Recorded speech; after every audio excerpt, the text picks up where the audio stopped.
Hi guys, we're starting now. I just want to introduce you to Miss Neeta Dagar. She's the head of admissions here at BML Munjal University. She's going to just take you through the presentation, and that's called Relevance of an MBA in Today's Time. We're just going to wait 5 minutes for a few more people to join us, and then she will conduct the webinar. Good luck.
Good evening, everyone. We're about to start the webinar. So the topic today is relevance of an MBA in today's time. And just to introduce myself, I am Neeta Dagar. I'm an alumni of Symbiosis Pune. I've worked in the corporate world for quite some time before coming into the education side. I'm currently the head of admissions at BMU, and I've handled as vice president in various BPO companies, as well as worked in some hotels as well, like the Taj Group of Hotels, before I came into the corporate world. Last, I was head of operations with HCL Technologies, and I've also worked with GE Capital and IBM Daksh. So onto our topic today, what I'm going to be covering is what is management, what is a global perspective, specialized MBA courses, what they're about, shift away from a 2-year full-time MBA, what is going on in the world about that, reference for working executives. There's a lot of preference that cannot happen. We'll talk about that. We'll talk about entrepreneurship and candidate qualities that B schools are looking for. So management, what is management really about? Now, management today is dealing with businesses which are getting very, very dynamic. Each business goes through what we call a VUCA environment. That's VUCA. V is for vulnerable, U for uncertain, C for complex, and A for ambiguous. No manager today really knows all kinds of situations that have been captured and that he's prepared for. There are all kinds of case studies, etc., out there. But is a manager today really prepared for every situation? I don't think so. That's where we say new situations arise every day because of the dynamic world that businesses are in today. And as said by Frank Ribot, the president of Danone, when he was addressing MBA students at the 50th anniversary celebrations of a leading business school, ISE, 90% of management is about emotion. This can deal with handling your team, with the interactions which you have with your clients, with your vendors, suppliers, everybody. Going on to understand what the global perspective today really is in relevance to an MBA. In the global perspective, we've got managers of the future who are not just going to be uncertain about what's happening around, but they will need to know how to operate in different countries, in different continents. To give you an example, with my entire career in the corporate world, I have worked with an Australian company, an American company, and a British company. So interacting differently with different clients that you have from different countries with a different cultural background, understanding how they react and how you should be wording what you're saying and how every mannerism that you have makes an impact in the business world today is very important. Which is where we need to appreciate the economic differences which can happen, understanding of simple things like currency, the understanding of what the economic environment in that country that you're dealing with is, and things like that. We have to also appreciate at all times cultural differences. This can be from pronunciations to the way emails are written, to the way a mannerism is in the corporate world in that country, what is acceptable, what is not. Even a simple little thing like delays, some countries are very, very particular about being punctual, while others are not. So what is acceptable, what's not? That you need to understand from various countries and be prepared for that global perspective which is there. Students across the world have become international as well. It's not just about who or where they are from, but also the international perspective of the courses that they're doing. So in the USA, you actually have almost 34% students who are not from America. They're from outside countries. In Europe, 85% are from outside countries. Similarly, the faculty across the world has changed as well.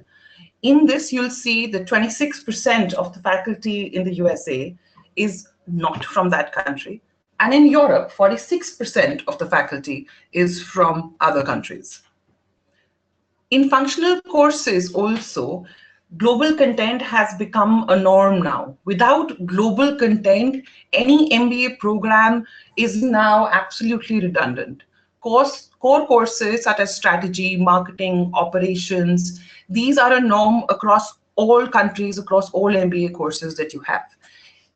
34% of strategy cases at American business schools involve international market or companies. This is from a study which shows that the strategy cases. Now, in any MBA program, you're going to have business cases, you're going to have case studies and projects which are given to you.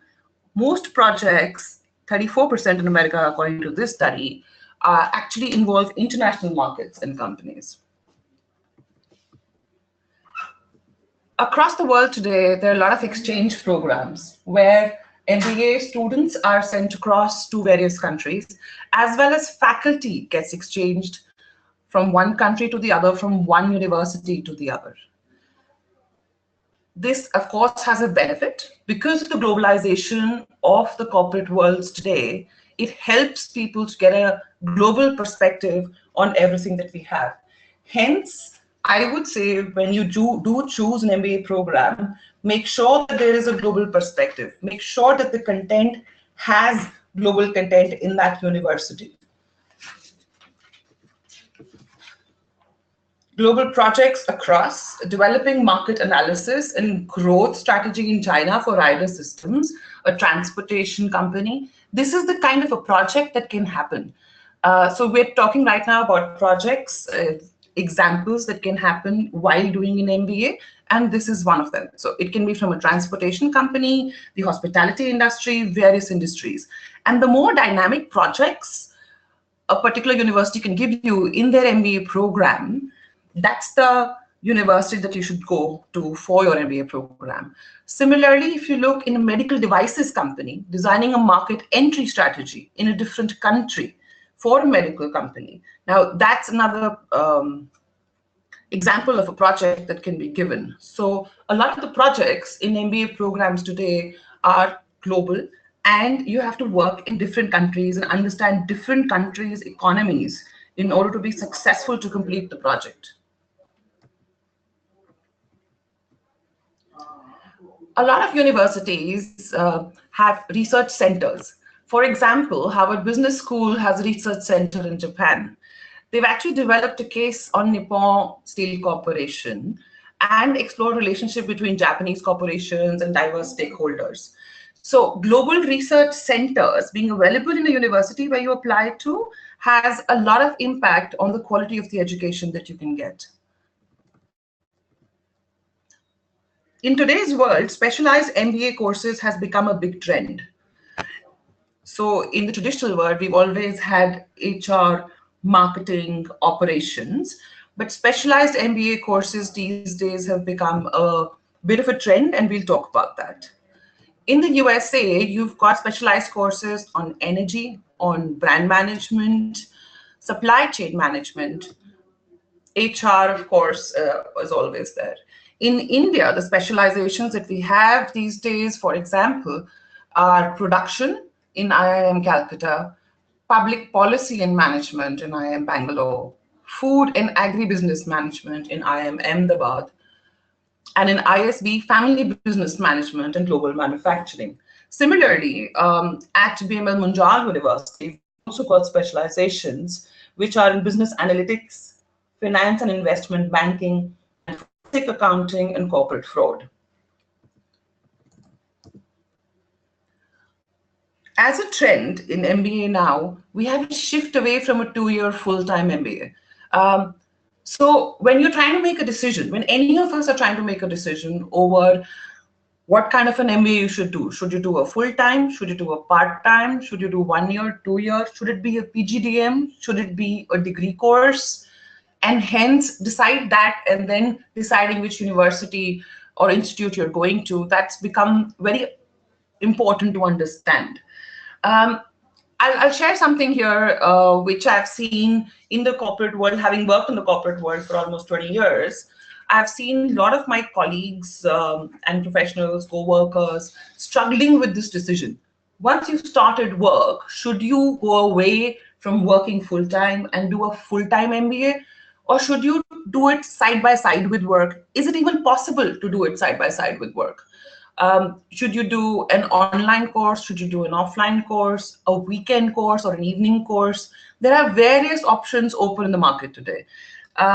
So traditionally, we've always had MBA as a 2-year full-time course.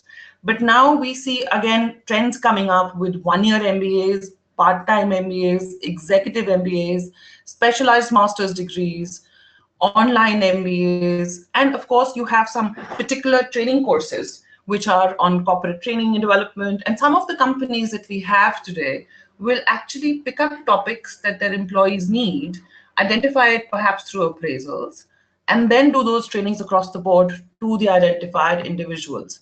These are usually certified programs.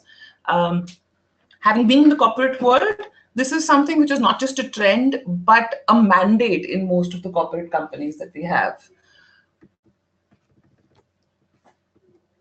Worldwide MBAs, there are different kinds. In USA, you have 2-year MBAs, and for 40% of the MBA degrees awarded. So going ahead, in Europe, 1-year MBA dominates. So USA, 2-year MBAs, Europe, 1-year MBA. Now let's look at India. In India, the 2-year MBA dominates for sure. That's the one in the corporate world is acceptable.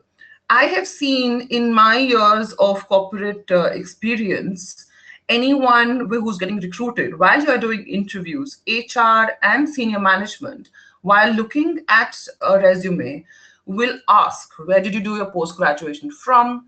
Is that a diploma course or is that a degree?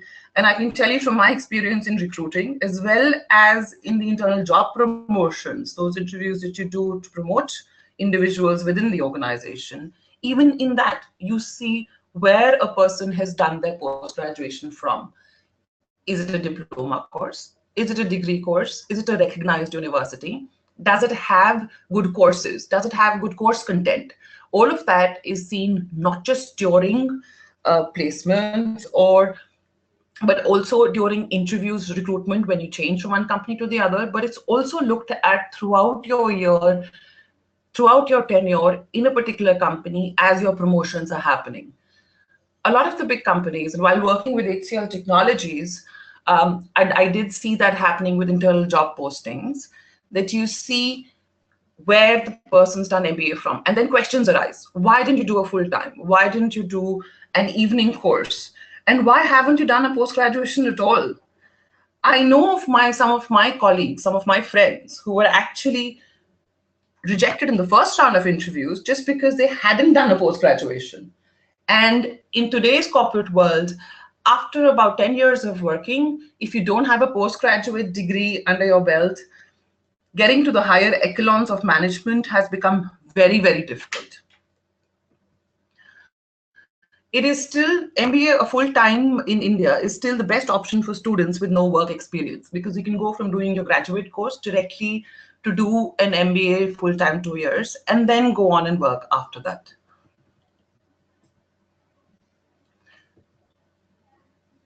In India, as you do a 2-year full-time MBA, there are various advantages.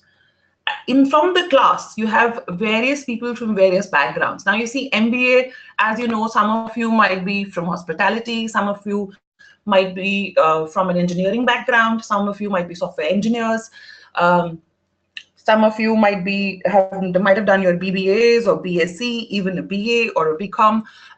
So learning from peers in class has become very important today, because it's not just from your faculty that you learn, from the professors who teach you, but also from your friends and your classmates around while you're doing projects together and sharing experiences and thinking about how to actually go about completing a project. So you learn a lot from your peers.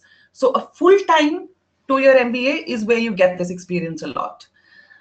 The alumni which is there to teach you, in a full-time MBA, they are the ones who have better networks because they're working full-time.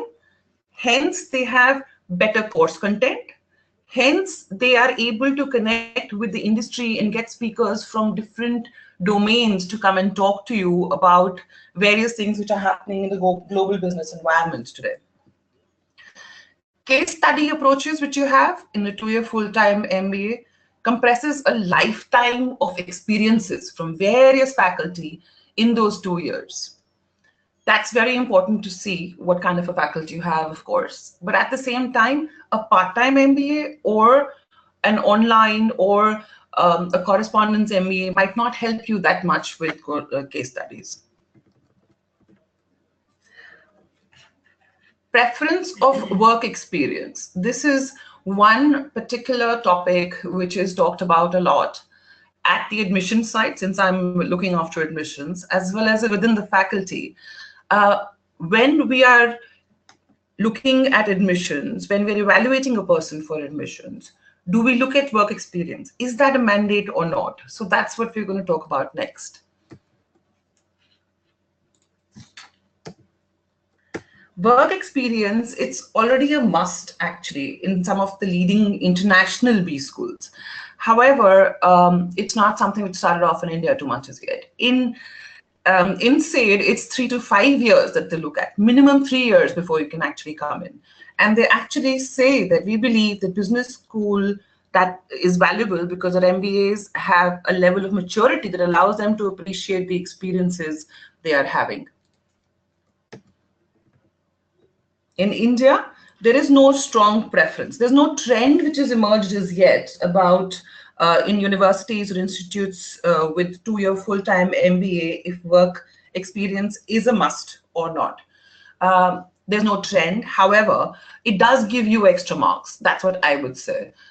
With my experience in admissions, having looked at people, for the diversity that you look for in class, so that there is better peer education. You can learn from your peers more if some of them have some experience and can actually quote real-time experiences for the various topics that you're studying.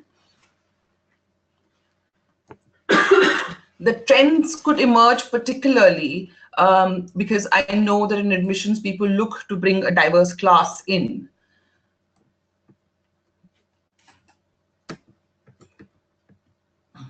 Entrepreneurship is a trend which has come up big time in full-time MBAs. We've even got courses in some universities and institutes which are talking about a BBA or an MBA which is particularly focused towards entrepreneurship. Now, entrepreneurship can really be of various kinds. It can be something to do that you have within your family business that's already been inherited that you're working on, or going on to building something on your own. In fact, even on our campus, we've had students completing their MBA, maybe an individual, and in one case, 3 or 4 of them actually got together and started a company of their own. There is an explosion completely on entrepreneurship in India, as we all know. All our companies that we have, like Urban Clap, like Byju's, they're all entrepreneurships in a way. We are the 3rd largest recipient of angel investors and funding in 2015 in the survey which was conducted. And $7 billion US is spent in India for startups. In entrepreneurship, courses identify the potentially valuable opportunities which are there. This helps today identifying potentially valuable opportunities within entrepreneurship is something that courses need to teach you. Hence, that's something you need to watch out for if it's available in the university you're going for. Obtaining the capital, we teach you that, how to obtain capital. All faculty will take these topics in. Understanding the regulatory environment which is there, and this means you have to actually apply for a lot of licenses. So understanding what all is there, what all the government wants, even international regulatory regulations which exist, understanding of all of that, teaching that in class. This has all become a norm now. Managing the business in the different stages of growth. This is something that you are taught in an MBA entrepreneurship class as well.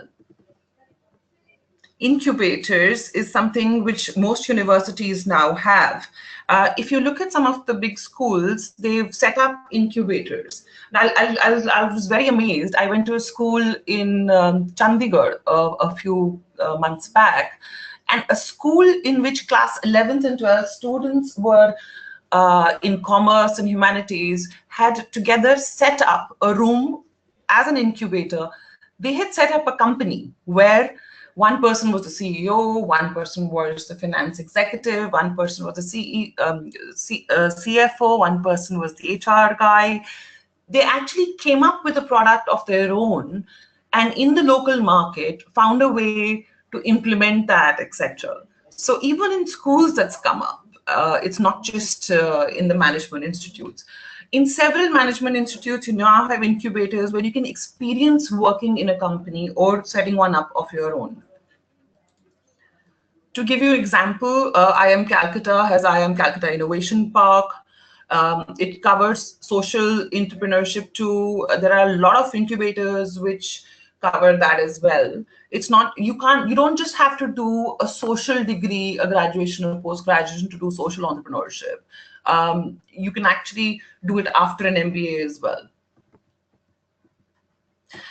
The qualities that a B school looks for a 2-year full-time MBA is something that we'll talk about now. Of course, in graduation, the subject that you did your graduation on, what is it that you have domain knowledge? In this, you're talking about which particular stream you've been in. For example, if you've been in a BBA, do you know basic things like organizational behavior, the basics around it? Do you know the 7 Ps? In engineering, do you know about robotics? Do you know about, if you're from computer science engineering, can you do basic writing of the language as well?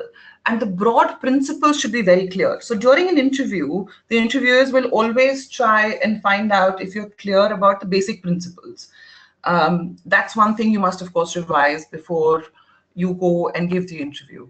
In intended specializations, the ones that you apply for, it could be anything from your HR, marketing, to organizational behavior, or if you're doing business analytics, domain knowledge in that is also checked. So if it's marketing, what is the size of the market?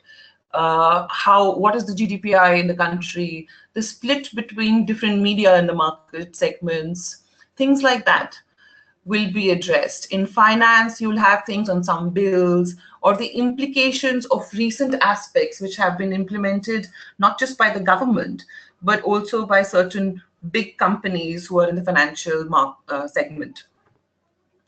Entrepreneurship, what kind of different fundings are available. So basic domain knowledge in the intended specializations is something that you should know before you go in and give your interview in a full-time MBA program.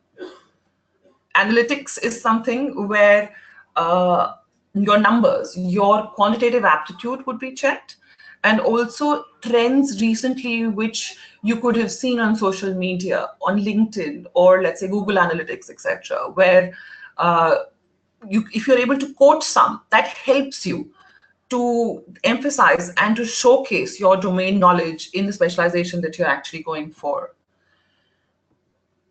If you've applied for an MBA in business analytics, chances are that you will be asked why you chose that particular specializations. So these are questions which are going to come. This is a standard question which is going to come every time. One, why do you want to do an MBA? What is it that you're thinking of in the future? Obviously, it might not be firm up into exactly what you're doing. We all know that. At the same time, your basic paths, are you clear about the career path that you want to take? What is it that you're looking for, and can that business school really give you those particular inputs for your long-term career growth is what's then matched during the interview as well. Say, for example, you find predictive and analytics particularly interesting, and then you can go into particular details as well.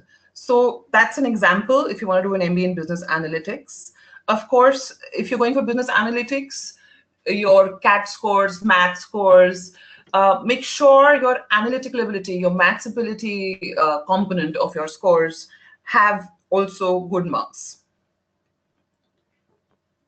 Learning orientation. This is a topic which you can't talk enough about. Learning ability is something which is checked during the time not only of an interview, but also at the time of maybe even walking in to an interview, how you're interacting with other candidates who are sitting there. Learning ability is something which is checked. Why? Because in today's global world, with all the uncertainty which is happening, global businesses have become so complex and ambiguous that we do want, as a faculty, as admission representatives, to see if you're able to learn new things. Because it's not just the rote learning, it's not just the topics and the subjects and the methods that you've learned, but you need to be able to unlearn what you've learned and learn a new thing. So in today's very uncertain and changing global business environment, that's become very, very important. It is said that some of what you're taught at a B school may be obsolete by the time you pass out, and most of it within 10 years. That's the main reason why we say learning mobility, learning orientation has to be there. So demonstrate that you can.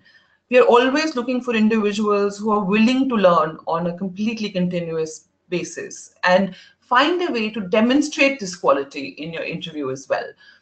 Specifically, if you're asked a question which you don't know the answer of, you can always say that that's something that you'll definitely look up.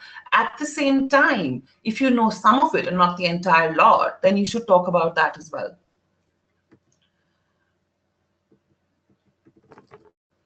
Oral communication, everyone's looking for fluency in English. This is the language which is globally acceptable. So here, I can give you a few examples from my corporate experience. Over the years, I started with an Australian company, worked in an Indian company which had American clients, went on to a company which had clients which were from the UK. And we landed up speaking not just in different accents or different ways to everyone that we were talking to, but it has to be in English. Without that, it won't work. What happens during your interactions with various countries and representatives across the globe is that you land up not just learning different pronunciations, but also the different cultures which they have and how to respond to them. Studying beforehand what cultures accept and don't accept in terms of mannerisms, body language, etc. All of that comes in as well. So oral communication being very simply a basic grammar which is there, and that you're able to sound confident all times. So in the sense, we've all seen KBC, for example. That's one thing which always leads me to come back to an interview, how an interview is done. In Kaun Banega Crorepati, the way Amitabh Bachchan and the others who look after the program, they ask you an answer and you give the answer, and then he comes back and he says, "Are you sure?" That's one thing which is very, very, very common for all interviews which are there.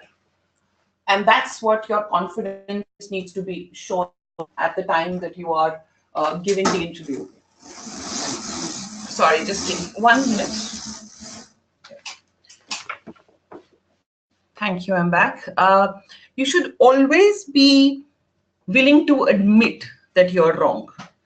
If there is something that you've been asked and you've given an answer, and the panelist says that it's not the right answer, be willing to admit. That's what shows that you're open to learning as well. So we spoke about learning ability earlier. That sort of ties in with this. Having the right grammar, being fluent in the language you're speaking in, obviously in English, is something that you have to take care of. There's a lot of questions which happen, which a lot of people actually ask me this question. Is it okay if I shift to Hindi during a particular interview? I would say that's a big no-no. English is the globally accepted language. English is also the language in which even government is doing all their paperwork in. If you want to go into a global environment and do a global MBA, then English is the language you need to be giving your interview in. Multidimensional interests is something that B schools always look for. It's not just about academics. It's not just about the learning that you have. It's also about what are your range of different interests. This could be in the social responsibility side. It could also be in your extracurricular activities. Now, extracurricular activities need not necessarily mean just sports.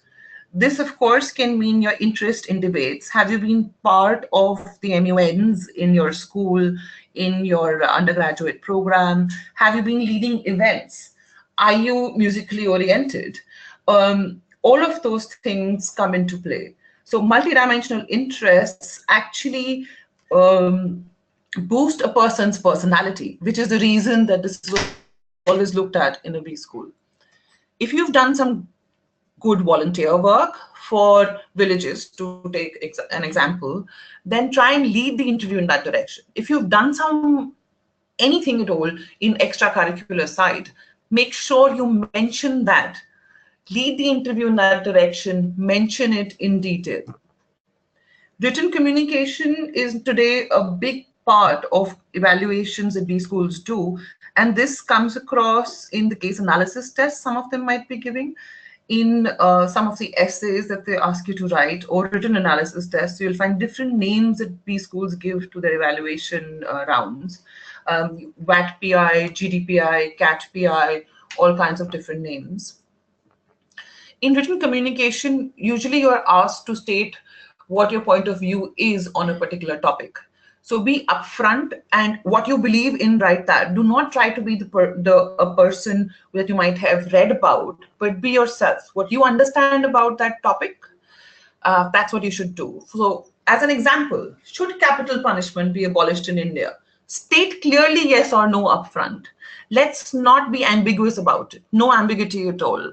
And give an argument, give details about why you support or you don't support this particular question. You should also state strong arguments that go against your point of view, and then counteract them during your essay that you might be writing. And end with the summary. So start with what you clearly do believe in, do you support or not. Give your arguments, and then in the end, summarize as well. That's what we would recommend in your written communication assessment for an MBA program. Grammar is something be careful about, so make sure you revise what you've written, go back and correct the grammar if required, and use big words only if you're sure of their meaning. Let's not try and use words which then could be in the wrong context, which is why use the language that you're comfortable with, use words that you're completely comfortable with. So, like we said, Shashi Tharoor had recently been using words like rhodomontade and things. So if you don't understand the meaning, don't use them.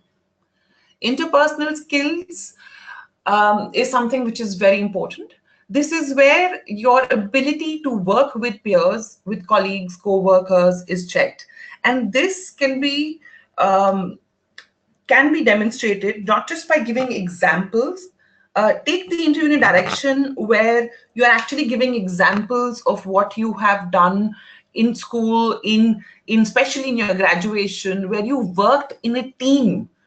This could be in a musical event, this could be while coordinating maybe the TED Talk which has happened in the college, or maybe as a team you've built a musical band and you work together on that.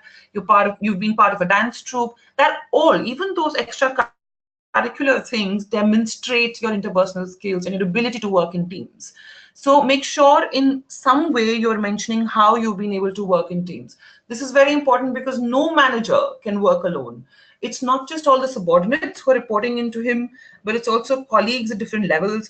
Of course, you have to interact with not just your line manager, but maybe the head of the department or even higher. And there your interpersonal skills come into play. So this is one parameter which is usually there in all evaluations. And it's very, very crucial. Don't try and hog the credit all the time. If there is one thing that you can acknowledge when there is an example that you're giving of a particular team you worked with to demonstrate your team working abilities, at that time, mention other people. They did this and I did this. So give examples like that. So it becomes clear that you're not just the one leading all the time, that you give credit to someone as well. That's what demonstrates the fact that you have interpersonal skills, that you've been able to work in a team very well. In a supplementary way, the ability to get an applicant a job of his choice is a key factor in B school selection. So here what I'm trying to say is, while evaluating, we are seeing if this person will be able to give interviews successfully. So at the end of the MBA two-year program, there's placements, of course. And one of the first questions that we get in the admissions team, and I'm sure you're asking a lot of universities as well, is how's your placements? The school which says 100%, the school which says XYZ average salary is what we have, that's not the only answer that you want. You should actually be looking for what is it that you're going to do? What is that B school going to do for you to get you ready for placements? Because placements is not just about you being put into a job, but actually you getting the opportunity and cracking that interview. Because at the end of the day, even after those 2 years of inputs, it has to be you sitting for that interview and cracking that interview properly.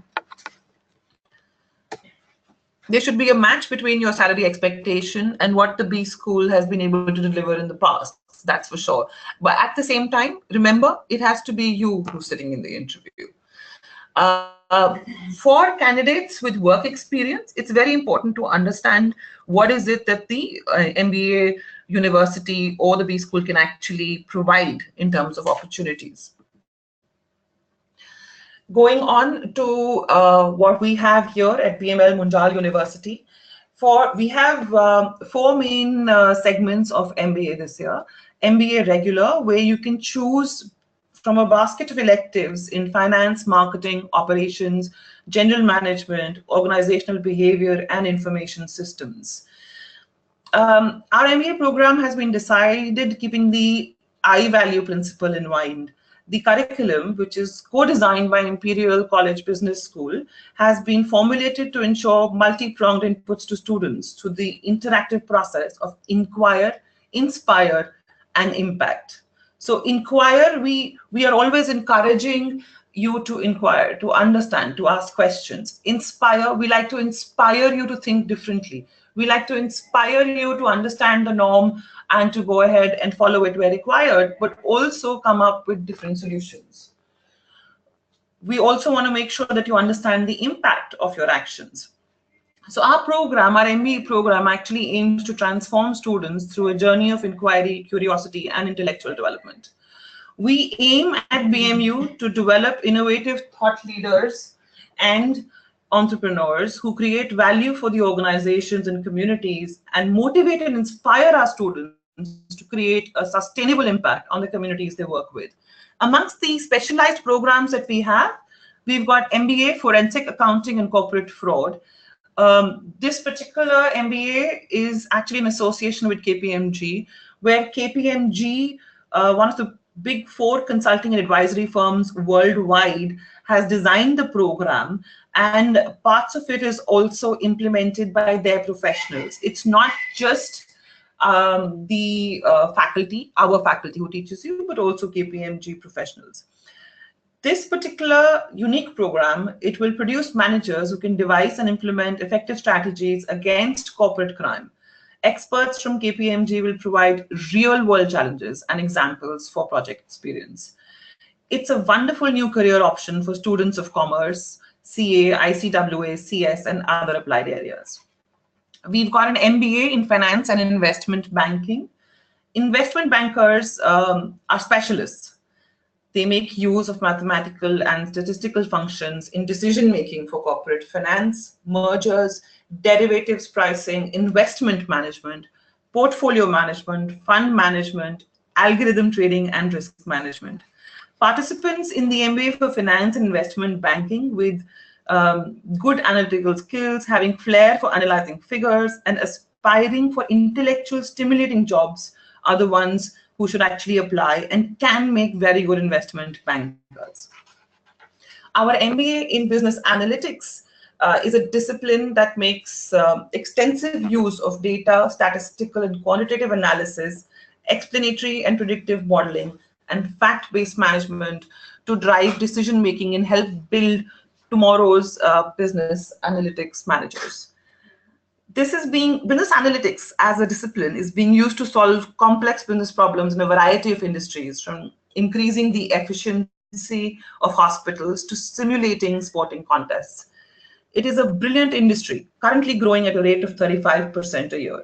Students who are interested in business analytics MBA are recommended to have studied science, mathematics, or engineering, because those are the ones who would be more successful. And as we go on towards the closing of our webinar today, you can contact us on the phone. Our 1-800 number, our website details, etc., are given here. In addition, if you have any questions, I'm open to questions now. So if you'd like to write your questions down, I'll start answering them.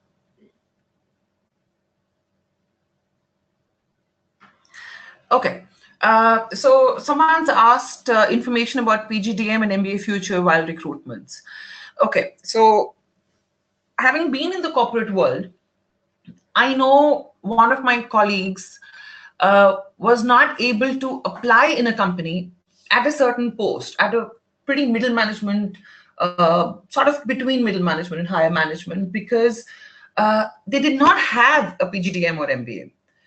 And that was the minimum criteria for even applying for that post. At the same time, I have seen people looking at PGDM and MBA. What is preferred? Obviously, a full-time MBA. A candidate with a full-time MBA will always be preferred. We know they have better experience. We know they are coming from a university or college, which is not just accredited, but also will have better faculty than a PGDM. So overall, while during recruitments, will an individual who's done PGDM or a full-time MBA preferred? Definitely a full-time MBA. I would do the same thing, and I have done this also during my professional past in the corporate world.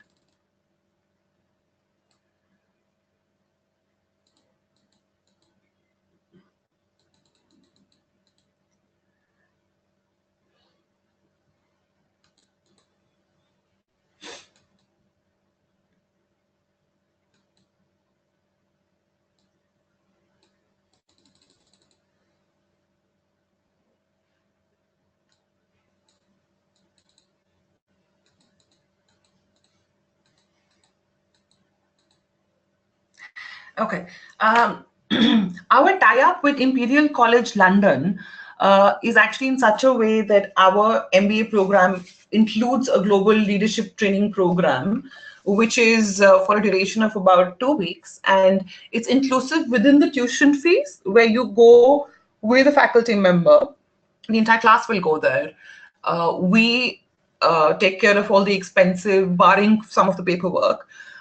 So for example, your passport and your visa, those expenses would be yours. But beyond that, most of the expenses of travel, boarding are looked after by us. The course will be in at Imperial College London or a university partner that we have. And the university over there will provide faculty to take you through global leadership modules. It's a certification course that you get, which you can, of course, talk about in your resume as well.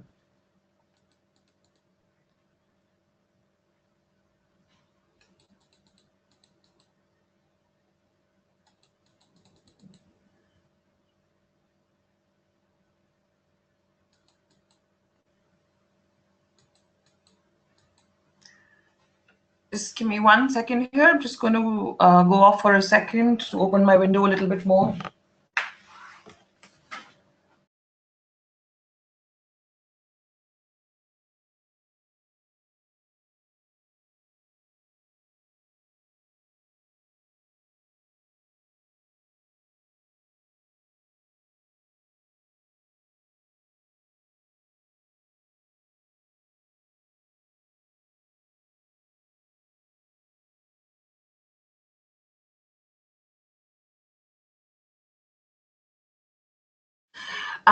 So let's talk about placements at BMU. We've got 100% of our students placed last year. This year, we've got the placements going on at the moment. We've had companies like Amazon, KPMG, Access, DBS, Hero FinCorp, Hero Motorcorp, ICICI Securities, Byju's, Ameriprise, Millward Brown, Exide, Kirloskar, a lot of companies who've come in for our MBA placements. Some of them have already completed their placements. The other students are giving interviews at the moment. So this, the average and the numbers, etc., will be clearer by the end of the year. At the same time, we've had some individual placed very well, for example, in Amazon or in Hero MotoCorp and KPMG.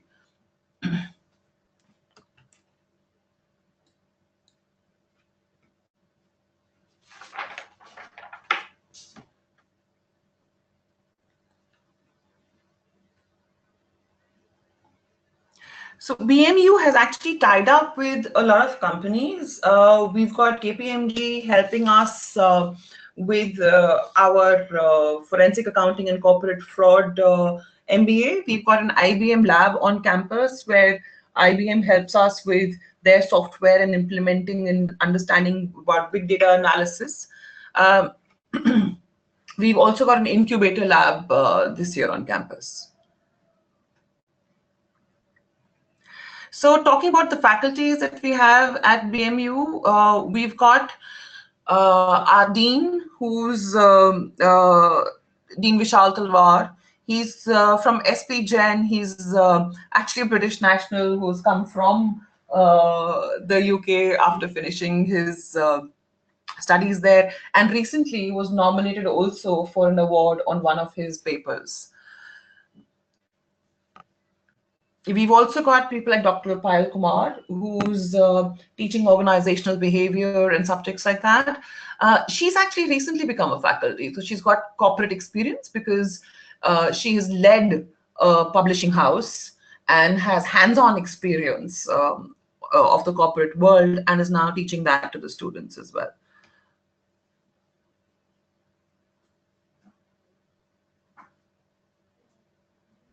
Okay, so if someone wants to be an entrepreneur and after getting some years of experience of his job, what would be the option is a question that I've received. Should it be an MBA specialization in entrepreneurship, or it could be finance, marketing, HR? Keeping in mind that long-term goal is entrepreneurship, long-term goal is to set up a company.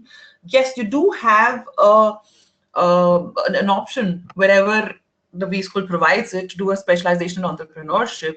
However, it's also good, I would say, to pick up an MBA regular where you can get not just details about one segment, but just about everything. But because as an entrepreneur, you would have to have subjects like finance, marketing, operations, general management, organizational behavior, information systems, all of that within it.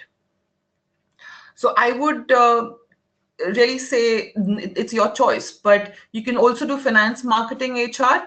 Depends on what your interest is. As an entrepreneur, you don't have to handle all the departments yourself. You can actually pick up a specialization of your choice, of your interest, like finance, like marketing, like HR or operations. However, when you set up your own company, or a group of you set up your own company, you can divide the work. I'm looking after HR while the second person might be looking more after finance. So depending on your interest and your experience, that's how you set up a group of you, get together and make a company. We have a class of 60 students odd, and in MBA every year. I'll just elaborate a little bit further on that. At BML Munjal University, you'll find that we focus on the quality of our education that we impart. We're not looking for large numbers in any course. We would rather focus on the quality of work that we're doing, which is what you will see in the profile of our candidates, as well as in the work and in the labs that we have. So we've got someone asking about what kind of questions are asked during evaluations. So during evaluations, the case analysis tests that people do that are given at BMU Those could be options that you can take for various work situations. What kind of a situation, some situations could be given to you. This could be related to the team and what you would do about it. It could be some ethical cases. It could be a case where you need to procure investment, how you're going to go about procuring the investment. It could be an operations case decision making there. It could be a case where we're talking about market sizing. It could be a case about a resume, how to interpret a resume to see if the person's suitable for a particular role that is defined in that particular query. You could also have, of course, business strategy cases. When you do a case analysis, when you do an answer to that, especially on the analytics side, make sure you use round numbers. You don't have to be accurate down to decimals while giving an answer in a case analysis test.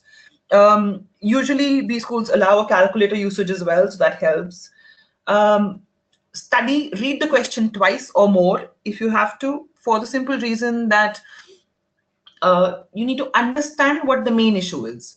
Sometimes the questions are designed in a way that there are multiple parts to the question, but you need to be able to identify what is the main issue and address that at the minimum, if not all of them. Apply a framework that you can to your answer, and let your excitement shine in the resume questions if you have a resume case in front of you. While doing an interview, can you ask a question back to the panelist? Yes, of course you can. In fact, that shows a thinking mind. That shows that you have studied not just about the university, but also have come back to ask questions about the university. You can even ask questions from the panelist about their profile. Okay, let's go on to the next question. So we've got Naman asking what kind of job profiles and kind of job stability does BML Munjal University provide. So job stability is something, Naman, that I would say that would depend on you. We will provide the inputs to you to make you a good global business manager who's prepared in the world. The job stability that you have will arise from the work that you do. So we will teach you about ethics. We will teach you what an ethical person is. We will teach you how to go in for the interview. But after you've gone in there, it has to be your performance. So we will teach you how to work. We will teach you inputs that you can use, of course, in your work, which is there. Stability, that's something you're going to have to make sure you implement, and hence that company will keep you on.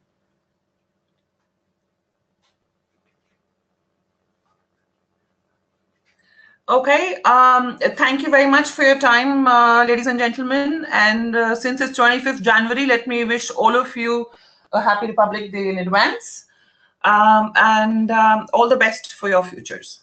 Thank you.